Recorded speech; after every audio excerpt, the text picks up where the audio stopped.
اعوذ باللہ من الشیطان الرجیم بسم اللہ الرحمن الرحیم السلام علیکم ناظرین کرام، حضرت عمر بن عبدالعزیز رحمۃ اللہ علیہ کے اعلیٰ اخلاق، اعلیٰ صفات اور نہایت قریبی رشتہ داری کی وجہ سے عبد الملک بن مروان نے اپنی صاحبزادی کی شادی اپنے بھتیجے کے ساتھ کر دی۔ اس وقت ان کی عمر 20 سال تھی۔ حضرت فاطمہ کے بارے میں اتنا ہی کافی ہے کہ یہ اپنے وقت کی سب سے خوبصورت، ذہین و فتین اور خوب سیرت خاتون تھیں۔ شادی بڑی دھوم دھام سے ہوئی۔ سیرت نگاروں کے مطابق دمشق کے تاریخ میں یہ دن بڑا یادگار تھا۔ ایک طرف خلیفہ وقت کی صاحبزادی اور دوسری طرف بنو امیہ کا خوبصورت شہزادہ تھا جس کا والد ایک مدت تک مصر کا گورنر رہا تھا۔ حضرت عمر بن عبدالعزیز رحمۃ اللہ علیہ کی زندگی سے اس عظیم خاتون کے کردار کو الگ کر دیا جائے تو آپ کی سیرت ادھوری رہ جاتی ہے۔ تو آئیے اس عظیم خاتون کے بارے میں مزید جانتے ہیں۔ ناظرین، اسلامی تاریخ میں جن خواتین کا تذکرہ بڑے اہتمام اور تفصیل سے کیا ہے، ان میں فاطمہ بنت عبد الملک کا نام بڑا نمایاں ہے۔ نور چشم یہ خاتون اپنے دور میں سب سے زیادہ مشہور تھیں۔ دمشق میں سن 67 ہجری کو پیدا ہوئی۔ ان کے والد عبد الملک، دادا مروان اور خاوند حضرت عمر بن عبدالعزیز اور 4 بھائی ولید، سلیمان، یزید اور ہشام سب کے سب خلافت کے منصب پر فائز ہوتے ہیں۔ یہ اعزاز و اکرام شاید ہی کسی دوسری عورت کو ملا ہو کہ اس کے ساتھ محارم بہت وسیع العریض اسلامی مملکت کے خلفاء تھے۔ اسی لیے کسی شاعر نے کہا تھا کہ وہ ایک خلیفہ کی بیٹی تھی، دوسرا خلیفہ اس کا دادا تھا، وہ 4 خلفاء کی بہن تھی اور ایک خلیفہ اس کا خاوند تھا۔ فاطمہ اپنے دور کی نہایت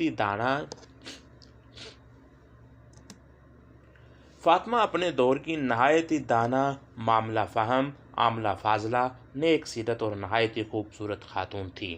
وہ علم طبع اور منکسر المزاج بھی تھی، نہایت ہی فیاض اور سخی تھیں۔ بڑے ناز و نام میں پلی بڑی، ہوش سنبھالا تو گھر میں بادشاہی تھی۔ نوکر چاکر اور دنیا بھر کی نعمتیں موجود تھیں، مگر اس کے باوجود نخوت اور غرور نام کا کوئی چیز نہیں تھی۔ لوگوں کے ساتھ مکمل تعاون کرتی، علم کی دلدار تھیں۔ علم حاصل کیا تو اسے دیگر لوگوں کو بھی سکھایا۔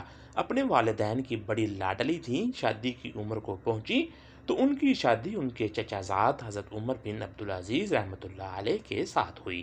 ناظرین، ہم کہہ سکتے ہیں کہ یہ شادی اس دور کی سب سے اہم اور یادگار شادی تھی۔ جہیز میں بے حد حساب و سامان ملا تھا۔ ان زیورات میں ایک نہایت ہی بیش قیمت ہیرا بھی تھا۔ فاطمہ کے سسر عبدالعزیز 20 سال تک مصر کے گورنر رہے۔ شادی کے کچھ عرصہ بعد یہ اپنے خاوند کے ہمراہ مدینہ منورہ منتقل ہو جاتی ہیں۔ اس دور میں حضرت عمر بن عبدالعزیز رحمۃ اللہ علیہ مدینہ کے گورنر تھے۔ یہ جوڑا اس دور کا سب سے خوش قسمت اور سعادت مند جوڑا تھا۔ اتنا بتا دینا ہی کافی ہے کہ ان کا ایک محل مدینہ میں، ایک قاہرہ میں اور ایک دمشق میں تھا۔ نوکروں چاکروں کی لائن لگی رہتی تھی۔ شادی ہوئی تو خلافت اس گھرانے میں تھی۔ حضرت فاطمہ کے والد عبد الملک نے وفات پائی تو خلافت ان کے بھائی ولید کے پاس آئی۔ ان کی وفات کے بعد خلافت ان کے دوسرے بھائی سلیمان کے پاس تھی۔ یہ سارا عرصہ حضرت فاطمہ نے نہایت ہی عیاش و عشرت میں گزارا۔ خاوند حضرت عمر بن عبدالعزیز رحمۃ اللہ علیہ نہایت ہی محبت کرنے والے تھے، مکارم اخلاق کے بلند ترین مقام پر فائز تھے، محدث اور متقی پرہیزگار تھے۔ یہ ذہنی ہم آہنگی اور فکری اتحاد ہمیشہ قائم رہا۔ حضرت فاطمہ نے ایک بلند کردار بیوی کی طرح ہر موقع پر عظیم شوہر کی ہم نوائی کی۔ مورخین اور سیرت نگاروں نے شادی کے موقع پر حضرت عمر بن عبدالعزیز رحمۃ اللہ علیہ کے الفاظ نوٹ کیے ہیں۔ انہوں نے اپنے سسر کا نہایت بلیغ اور فصیح الفاظ میں شکریہ ادا کرتے ہوئے کہا تھا، آپ نے فاطمہ کو میرے عقد میں دے کر میری قلبی تمناؤں کی حوصلہ افزائی کی ہے اور میری روحانی مسرتوں کو پروان چڑھنے کا موقع دیا ہے۔ ناظرین، پھر اس گھرانے میں ایک انقلاب برپا ہوتا ہے۔ سن 98 ہجری کا زمانہ ہے۔ شام کے شہر حلب کے قریب ایک چھوٹا سا گاؤں دابق ہے۔ وہاں پر خلیفۃ المسلمین سلیمان عبد الملک بیمار ہیں۔ ان کی اولاد بھی ابھی نابالغ تھی۔ بیماری کی شدت میں اضافہ ہوتا چلا گیا۔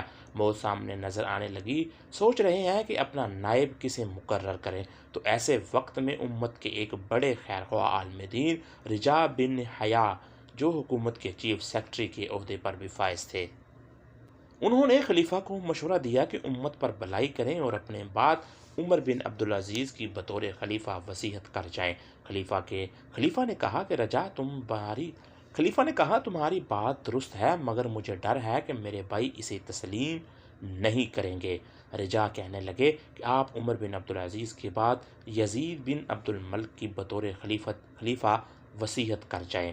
سلیمان بن عبد الملک نے اپنے بعد حضرت عمر بن عبدالعزیز کی وصیت کی اور یوں وہ خلیفۃ المسلمین بن گئے۔ اب حضرت فاطمہ خاتون اول تھی، مگر جیسے ہی حضرت عمر بن عبدالعزیز خلیفہ بنے، ان کی زندگی میں انقلاب برپا ہوتا ہے۔ انہوں نے بطور خلیفہ تمام پروٹوکول مسترد کر دیے اور ایک عام شخص کی زندگی اختیار کر لی۔ حضرت عمر بن عبدالعزیز کی اور بھی بیویاں اور باندیاں تھیں۔ انہوں نے تمام کو اکٹھا کیا اور کہا، میں ایک ایسی آزمائش سے دوچار ہوا ہوں جس نے مجھے تم سے ایک الگ حیثیت دے دی ہے، لہٰذا تم میں سے جس کا جی چاہے اپنے گھر چلی جائے۔ حضرت فاطمہ وہ خاتون تھی جنہوں نے وفاداری کی اعلیٰ مثال قائم کی۔ انہوں نے محلات کو چھوڑ کر ایک چھوٹے سے مکان میں رہنا پسند کیا اور اپنے خاوند کو ترجیح دی۔ یہ مکان مسجد کے قریب تھا اور کچی اینٹوں سے بنا ہوا تھا۔ اس گھر کی لپائی حضرت فاطمہ خود کرتی تھیں۔ ایک مرتبہ ایران کے علاقے سے کوئی عورت ضروری کام سے امیر المومنین سے ملنے کے لیے دمشق آتی ہے، تو اس نے امیر المومنین کے محل کے بارے میں پوچھا، تو لوگوں نے اس سے اس چھوٹے سے گھر کے بارے میں بتایا۔ جب وہ دروازے پر آئی تو کوئی دربان نہیں تھا، ایک چھوٹا سا لڑکا دروازے پر تھا۔ جب وہ گھر میں داخل ہوئیں تو دیکھا ایک شخص مٹی کی اینٹوں سے دیوار بنا رہا ہے اور ایک عورت اسے اینٹیں پکڑا رہی ہے۔ وہ عورت کہنے لگی، بی بی تم اس مزدور سے پردہ کیوں نہیں کرتی؟ کہنے لگیں کہ یہ امیر المومنین ہے اور میں ان کی اہلیہ فاطمہ ہوں۔ ناظرین، خلیفہ کی بیٹی، بہن اور اہلیہ میں اس قدر انقلاب آتا ہے کہ وہ مکمل طور پر اپنے خاوند کے رنگ میں رنگ جاتی ہے۔ انہوں نے اپنے خاوند کی ہر ادا کو اپنایا، جو انہوں نے چاہا اسے بجا لائیں۔ فقیری اختیار کی اور لمبی لمبی نمازیں ادا کیا کرتی تھی، اللہ کے خوف سے روتی اور اپنے خاوند کے خیر کے کاموں میں خوب ساتھ دیتی تھی۔ اوپر ذکر کیا گیا ہے کہ حضرت فاطمہ کے پاس خوب سونا، چاندی، جواہرات اور جاگیر تھی۔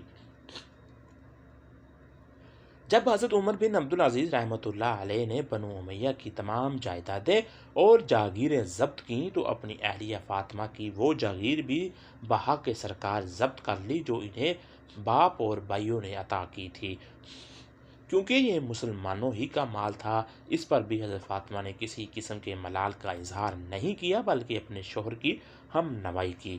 جہاں تک سونے، چاندی، ہیرے، جواہرات اور قیمتی سامان کا تعلق ہے، اس کے بارے میں شام کے مشہور محقق عالم دین شیخ التانوی لکھتے ہیں کہ حضرت فاطمہ کے پاس بڑی مقدار میں سونا جواہرات تھے۔ اس دور کے تمام خواتین میں کسی کے پاس بھی اتنے زیورات نہ تھے۔ ایک دن حضرت عمر بن عبدالعزیز رحمۃ اللہ علیہ کہنے لگے، فاطمہ یہ زیورات تمہارے لیے جائز نہیں، یہ ناجائز طور پر بیت المال سے لیے گئے ہیں۔ تمہارے لیے دو ہی راستے ہیں کہ یا تم مجھے اختیار کر لو اور ان زیورات کو بیت المال میں جمع کر دو، بصورت دیگر مجھ سے جدائی کا راستہ اختیار کر لو۔ حضرت فاطمہ اسی مدرسے سے فیض یاب تھیں جہاں سے عمر بن عبدالعزیز نے تعلیم پائی تھی۔ فوراً جواب دیا، میں آپ کی رفاقت اختیار کرتی ہوں اور تمام زیورات بیت المال میں جمع کروا دیتی ہوں۔ اور پھر ایک دن وہ بھی آیا جب ان کے خاوند کا انتقال ہو گیا اور خلافت ان کے بھائی یزید کے پاس آ گئی۔ اس نے اپنی بہن فاطمہ کے تمام زیورات واپس بھجوا دیے۔ فاطمہ نے زیورات دیکھے تو اپنا خاوند یاد آ گیا۔ فاطمہ کی آنکھوں سے آنسو رواں ہو گئے۔ اپنے خاوند کی وفائیں، محبتیں اور پیار یاد کرتے ہوئے انہوں نے ایک تاریخی جملہ کہا، میں جس شخص کی زندگی میں اس کی اطاعت اور فرمان برداری کرتی رہی، یہ کیسے ممکن ہے کہ میں اس کی وفات کے بعد اس کی نافرمان بن جاؤں؟ یہ کہتے ہوئے آپ نے تمام زیورات واپس بیت المال میں واپس بھجوا دیے۔ خلیفہ نے انہیں اپنی عورتوں میں تقسیم کر دیا۔